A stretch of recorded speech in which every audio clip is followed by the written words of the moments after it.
요즘 여름인데도 감기 환자들이 많다고 합니다. 저도 감기에 걸려서 한 2주 동안 고생을 많이 했는데요. 이번 감기는 꽤 오래 간다고 합니다. 특히 이번 감기의 특징이 이 목하고 이 코가 증세가 아주 심하다고 그럽니다. 여러분들이 감기에 걸리지 않도록 조심하시기 바랍니다. 그런데 우리가 왜 감기에 걸리는가? 감기 바이러스가 내 몸 안에 들어왔기 때문입니다. 감기 바이러스가 내 몸 안에 들어오면 어떤 증세가 나타나는가? 이제 기침을 한다든지 열이 난다든지 콧물이 난다든지 혹은 두통이 생긴다든지 이런 증세가 반드시 나타나게 됩니다. 그러면 우리가 그 증세를 보고 내가 감기 걸렸구나, 빨리 병원에 가야 되겠다, 이렇게 되는 거죠. 여러분, 이처럼 눈에 보이지 않는 아주 세미한 바이러스가 내 몸 안에 들어와도 반드시 어떤 증세가 일어나는데, 하물며 예수님이 내 몸 안에 들어오셨다면 반드시 어떤 증세나 어떤 현상이 일어나지 않겠습니까? 예수님이 내 안에 들어오셨다면 어떤 현상이 일어나는가? 첫째는 마음이 평안해지는 겁니다. 두려움과 불안이 사라지고 마음이 평안해지는 겁니다. 그리고 온유하고 겸손해지는 겁니다. 그리고 오래 참게 되는 겁니다. 그리고 사람들을 사랑하고 용서하게 됩니다. 예수님이 내 마음속에, 내 안에 들어오시면 반드시 이런 현상이 나타나는 것입니다. 아멘. 그런데 지금 나에게는 이런 증세가 두드러지게 나타나고 있는가 말입니다. 많은 신자들이 내 안에 예수님이 계시다고 고백은 하지만, 그러나 예수님이 계신 것 같이 과연 그런 모습이 나타나는가 하는 것에 대해서는 많은 신자들이 자신이 없는 겁니다. 분명히 내 안에 예수님이 계신 것을 내가 믿는데도 불구하고 왜 나에게는 예수님의 현상이 나타나지 않는가, 이 말입니다. 오히려 어떤 때는 신자인지 불신자인지 구분이 안 될 정도로 그런 모습이 나에게 나타나니 정말 내가 내 안에 예수님이 계신가 하는 의구심이 들기도 하는 것입니다. 한 번은 제가 차를 몰고 도로를 이렇게 가고 있는데 저 앞에 접촉 사고가 이렇게 났는지 차가 이렇게 정체가 되면서 그 도로 위에 두 사람이 서로 윽박 지르고 삿대질 하면서 어떤 때는 막 멱살을 잡고 막 이게 싸우고 있는 겁니다. 아마 접촉 사고가 났는데 서로 이제 상대방 탓이라고 하면서 당신 때문에 이 사고가 났다 이제 이러면서 서로 막 오신각견하면서 멱살을 잡고 막 삿대질하고 싸우는 겁니다. 뭐 그런 모습 우리 가끔 이렇게 보지 않습니까? 그런데 제가 이제 그 차를 몰고 그 사고가 난 지점 가까이로 이렇게 가다가 옆으로 이렇게 돌아봤어요. 어떻게 사고가 났는가 하고 그 차를 보는 순간 제 입에서 탄식의 소리가 나오는 겁니다. 왜 탄식의 소리가 나오는가 하면은 그 차 뒤에 물고기 스티커가 붙여져 있는 거예요. 물고기 스티커가 붙여져 있다는 것은 그 운전기사는 어디 다닌다? 교회를 다닌다는 겁니다. 분명히 두 사람 중에 한 명은 교회 다니는 신자임에 틀림이 없는 겁니다. 그 차에 물고기 스티커가 붙여져 있는 것이 보니까 그런 거예요. 그런데 싸우는 거는 보면은 완전히 불신자처럼 삿대질을 하고 멱살을 잡고 막 입에 막 담지 못할 그런 욕을 하면서 싸우는 거예요. 그래도 우리 부곡중앙교 교인이 아니길 제가 천만 다행이다 싶었어요. 교회는 다니는데 하는 거 보면 불신자처럼 그렇게 행동을 하는 겁니다. 왜 그럴까? 분명히 우리는 내 안에 예수님이 들어와 계심을 고백하고 또 그렇게 믿음에도 불구하고 왜 나에게는 예수님이 계신 것 같은 그런 모습이 잘 나타나지 않고 있는가 말입니다. 왜 잘 참지를 못하고 사람을 미워하고 온유하지 못하고 늘 걱정하면서 염려하면서 그렇게 살아가고 있는가 말입니다. 분명히 내 안에 예수님이 계시는 것을 믿음에도 불구하고 왜 나는 예수님이 내 안에 계신 그런 표시가 안 나는가 하는 것입니다. 그 이유가 무엇인가? 오늘 읽은 이 말씀이 왜 그런지에 대한 이유와 그리고 어떻게 하면 되는지에 대해서 두 가지가 동시에 나와 있는 구절입니다. 사랑하는 성도 여러분, 오늘 우리가 이 말씀을 통해서 내 안에 계신 그 예수님으로 말미암아 예수님처럼 사시는 신자답게 사시는 우리 성도님 되시기를 주님의 이름으로 축원드립니다.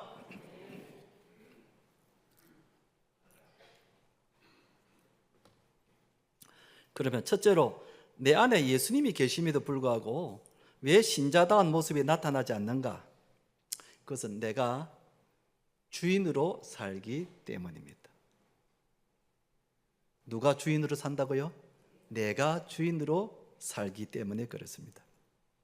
성경에 보면 분명 그 자리에 예수님이 계심에도 불구하고 아무런 어떤 역사가 일어나지 않았던 그런 사건들이 나오는데요. 그 중에 대표적으로 나오는 사건이 가나 혼인잔치에서 있었습니다. 예수님이 가나 혼인잔치에 초대를 받아서 갔더랬습니다. 그런데 그 잔치집에 무엇이 떨어졌습니까? 포도주가 떨어진 겁니다. 여러분, 결혼 잔치집에 포도주가 떨어졌다는 것은 굉장히 그 분위기를 망치는 것이기 때문에 굉장히 당황스러운 일입니다. 그래서 이 혼주가 얼마나 안절부절하며 당황했겠습니까?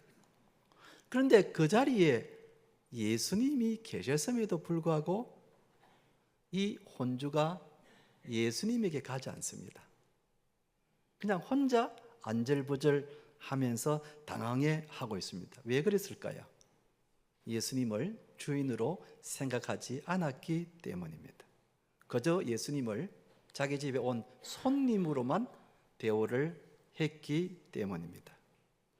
그렇기 때문에 예수님이 그 자리에 계셨음에도 불구하고 예수님에게서 아무런 역사와 어떤 기적과 능력이 나타나지 않았다는 사실입니다. 여러분, 우리도 마찬가지입니다. 우리가 예수님을 영접을 했고 내 안에 예수님이 계시지만 그러나 예수님을 나의 주인으로 생각하지 않고 그저 손님 정도로만 생각하고 있기 때문에 우리에게도 아무런 역사가 일어나지 않는다는 사실입니다. 예수님이 주인이 아니라 내가 여전히 주인으로 살아가고 있기 때문에 예수님의 능력이 나타나지 않는다는 것입니다. 그런데 여러분, 우리가 예수님을 내 마음속에 영접했다는 것은 그것은 무슨 뜻인가 하면은 요한복음 1장 12절 말씀을 같이 한번 읽어보십시다. 시작. 영접하는 자 곧 그 이름을 믿는 자에게는 하나님의 자녀가 되는 권세를 주셨으니 그렇습니다. 저기 보면은 영접하는 자 그리고 그 이름을 믿는 자 그 사이에 어떤 단어가 있습니까? 곧이라는 단어가 있습니다. 저 곧이라는 단어는 무슨 뜻인가 하면은 앞에 있는 단어와 뒤에 있는 단어가 똑같다 이 말입니다. 똑같은 뜻이다, 이 꼴이다 그런 뜻입니다. 그러니까 예수님을 영접하는 자는 그 예수님의 이름을 믿는 자와 똑같다 그런 뜻입니다. 그것이 바로 곧 그런 뜻입니다. 그러니까 우리가 예수님을 영접했다는 것은 예수님이 전능하신 능력을 가지신 분임을 믿는다 하는 그런 뜻도 함께 가지고 있는 겁니다.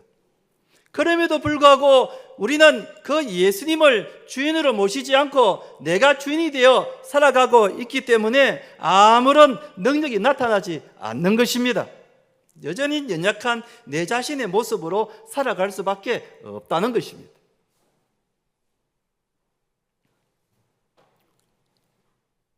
우리 교회에 성도들 중에 당뇨 환자들이 꽤 계십니다.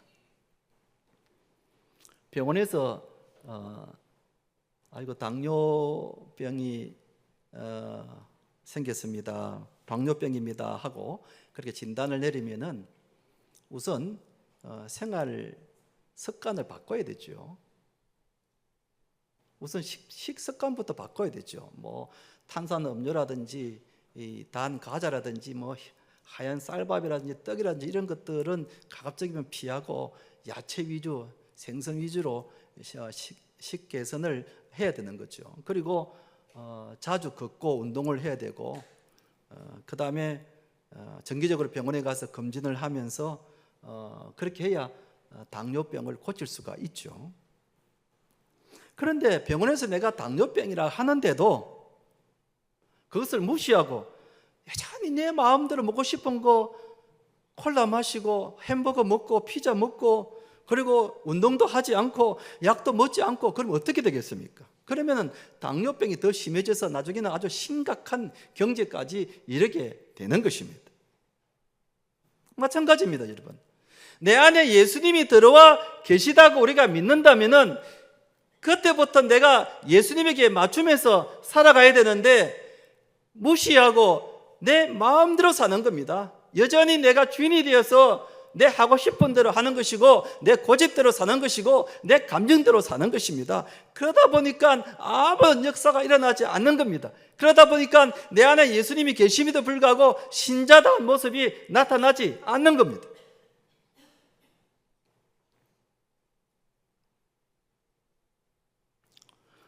여러분, 예수님하고 내하고 이렇게 싸우면은 누가 이기겠습니까? 예수님하고 나하고 싸우면 내가 이기겠습니까? 예수님이 이기겠습니까? 많은 사람들이 예수님이 이긴다고 생각합니다. 그런데 아닙니다. 내가 이깁니다. 무슨 뜻인가? 예수님은 우리에게 기도하라 말씀하시고 헌신하라 말씀하시고 사랑하라 말씀하시고 인내하며 참으라고 말씀하시는데 우리가 그 말씀을 제대로 듣습니까? 안 듣습니까? 안 듣습니다. 예수님이 부단히 우리에게 이렇게 하라 저렇게 하라 말씀하시지만 우리는 그때마다 예수님 말씀을 무시합니다. 외면합니다. 들은 채 만체합니다. 그러면서 그냥 내 마음대로 삽니다. 내 하고 싶은 대로 삽니다. 그러면 누가 이기는 겁니까? 내가 이기는 거예요. 내가 이기는 거예요. 우리가 그렇게 살고 있다는 겁니다. 우리가 이기니까 예수님께서 역사할 여지가 없는 겁니다. 또 한 번 물어봅시다. 여러분, 만약에 우리가 예수님과 결혼해서 부부가 되어 산다면 행복할까요? 힘들까요?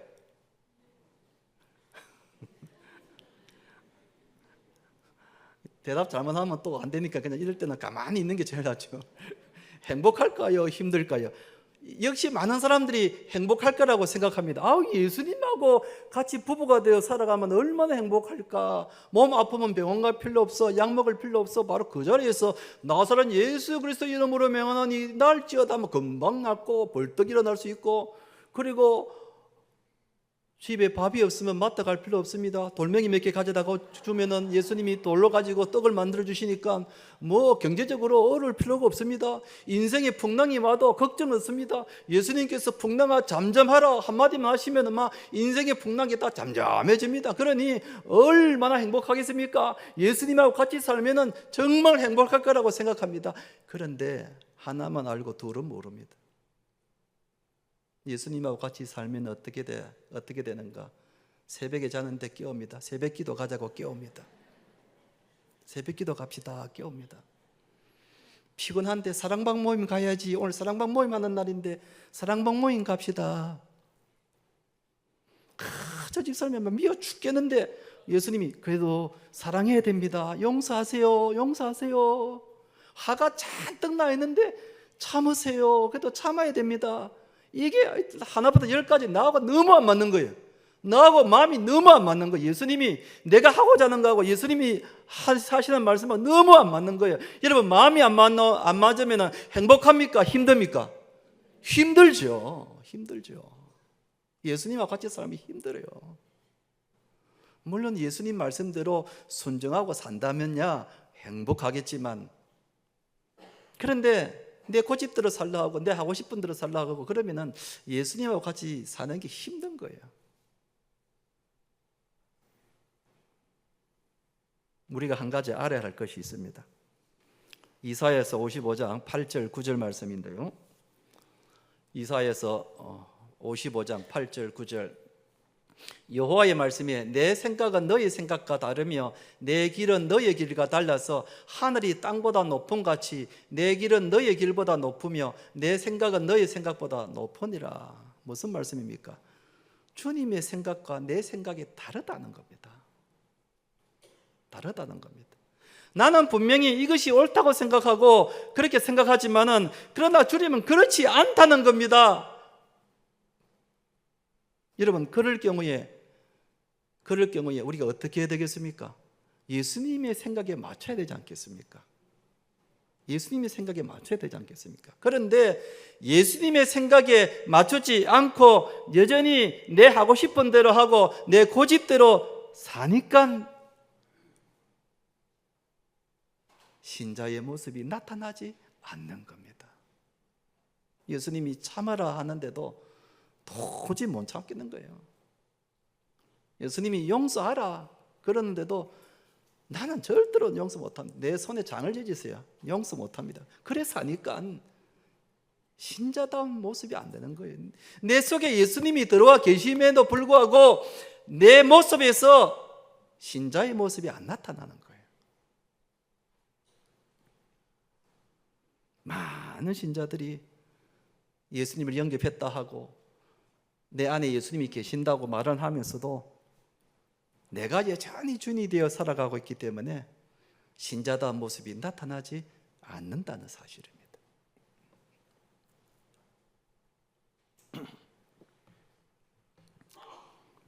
그럼 두 번째로 어떻게 되는가? 우리가 어떻게 하면 내 안에 예수님이 계신 것처럼 살 수 있는가?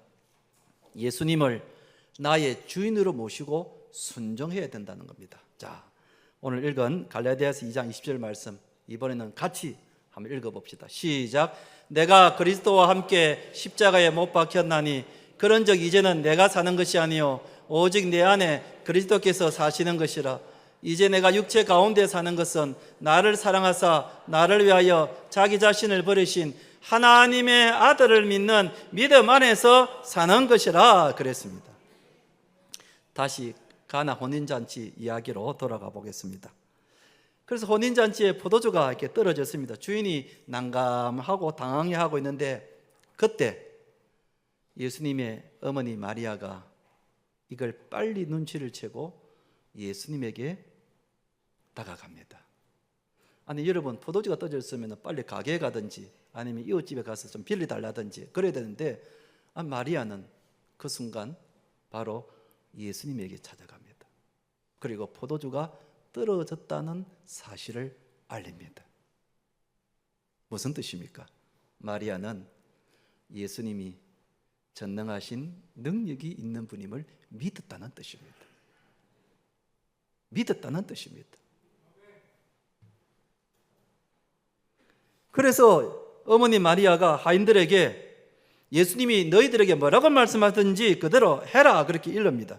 그러자 그 하인들이 예수님 하라는 대로 항아리에 물을 떠서 날랐더니 그 물이 포도주로 변하게 된 것입니다. 할렐루야.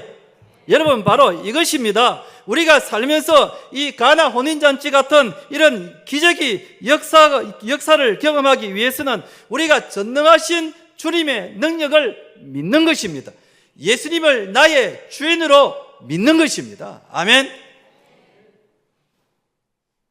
여러분, 우리가 예수님을 믿는다는 것은 불교의 스님처럼 돌을 닦는 것이 아닙니다.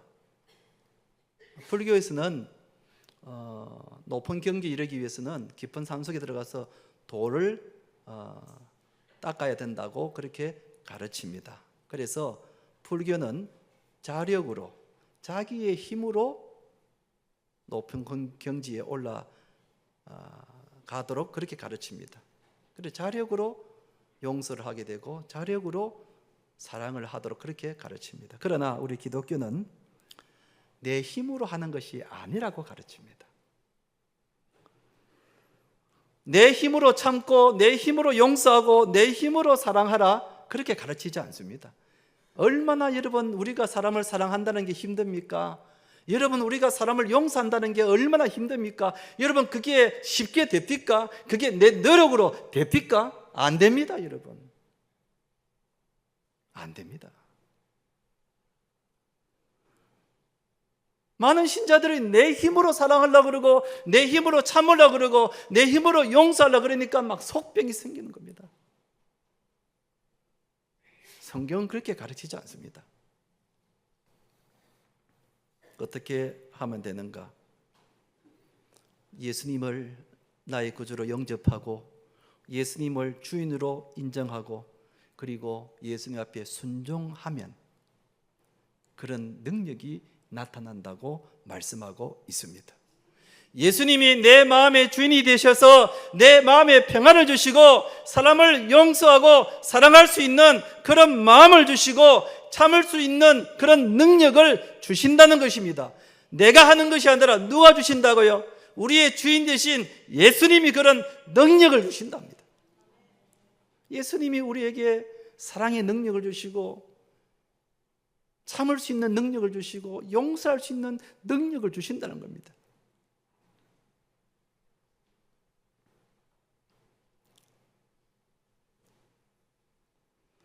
우리가 살면서 힘든 이유가 뭔가? 많은 사람들이 왜 이렇게 사는 게 힘든가 하고 탄식을 하며 한숨을 푹푹 쉽니다. 왜 이렇게 사는 게 힘든가? 내 힘으로 사니까 그런 겁니다. 내 힘으로 사니까 그런 겁니다.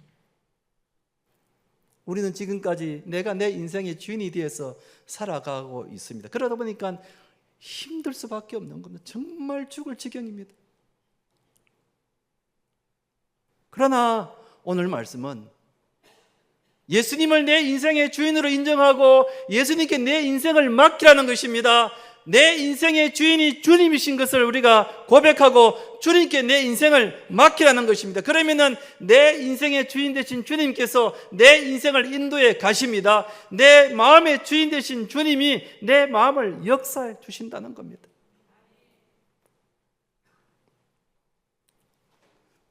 거기서 능력이 나오는 것이고 거기서 평안이 나오는 것입니다. 내가 할 일이 아니라 주님이 해주실 일이다. 지난 4월 달에 필리핀의 두마게띠에 블레싱 성강교회 헌당 예배를 드리러 갔더랬습니다. 필리핀에 처음 가는 분도 계시고 또 필리핀을 한두 번 가서도 필리핀에 대해서 잘 알겠습니까? 두마게띠라는 곳은 큰 도시가 아닌 조그만한 도시여서 거기에 관해서 자세히 아는 사람은 우리 일행 중에 아무도 없습니다. 그래서 가기 전에 최영건 선교사님에게 우리 일정을 짜달라고 미리 부탁을 했더랬습니다. 숙소부터 시작해서 교통편, 식사, 또 주일 사역 이런 것들에 대해서 선교사님께 전적으로 맡기면서 일정을 짜달라고 부탁을 했더랬습니다. 그러자 우리가 필리핀에 도착을 하는 그 시간부터 모든 일정을 선교사님이 짜준 대로 그렇게 일정이 진행이 되었습니다. 어느 호텔에 묵고 아침은 어떻게 묵고 그 다음에 차표는 어떻게 하고 배는 어떻게 타고 그리고 주일 사역은 어떻게 하고 또 리더들과 어디에서 모이고 하는 것들을 이 최 선교사님이 다 꼼꼼하게 매일 시간대별로 이렇게 짜주어서 그대로 일정이 진행이 되었습니다. 우리는 그냥 선교사님이 하는 대로만 따라갔습니다. 선교사님이 이거 하세요 그러면 이거 하고, 이 차 타고 가면 됩니다. 이 차 타면 가고, 그리고 식당이 어딘지도 모르는데 선교사님만 따라가면 무조건 거기 가면 식당이 있고, 하여튼 제 선교사님이 하는 대로 그냥 우리가 다 그냥 따라간 거예요. 아무런 어려움이 없었습니다. 뭐 혼란도 없었습니다. 힘든 것도 없었습니다. 선교사님께 다 맡겼기 때문에 선교사님이 알아서 우리 일정을 다 인도해 주는 겁니다. 그래서 우리가 안전하고 은혜롭게 정말 기쁘게 잘 갔다 온 겁니다. 마찬가지입니다. 여러분, 우리의 인생의 모든 여정을 주인 되신 주님께 맡기시기 바랍니다. 그러면 주님께서 우리의 인생의 모든 일정을 알아서 다 짜 주십니다. 그런데 우리가 주인이 되어서 우리의 인생의 일정을 짠다면 얼마나 힘들겠습니까? 얼마나 실수투성이겠습니까? 얼마나 어렵고 고단스럽겠습니까? 우리는 한 번도 가보지 못한 인생 길을 가고 있는데 그걸 내가 하겠다고 하니 얼마나 힘이 들겠습니까? 그러니 아이고 죽겠다 하는 소리가 나오죠. 우리는 나의 주인 되신 주님께 내 마음뿐만 아니라 내 인생을 전적으로 맡길 때에 우리의 주인 되신 주님께서 우리의 인생의 모든 여정을 인도하실 줄로 믿습니다. 나의 주인 되신 주님께 맡기고 말씀에 순종하기만 하면은 거기서 능력이 나타나게 될 줄로 믿습니다. 아멘. 오늘 말씀이 바로 그 말씀입니다. 예수님이 나의 주인이시라는 겁니다. 한번 따라합시다. 예수님이 나의 주인이 되십니다. 예수님이 나의 주인이 되십니다. 이제 말씀을 맺겠습니다. 우리는 그동안 내 인생이라 하면서 내가 인생의 주인이 되어서 살아갔습니다. 그리고 내 마음도 내가 주인이 되어 내 마음대로 살았습니다. 큰 성질 부리고 참지 못하고 미워하고.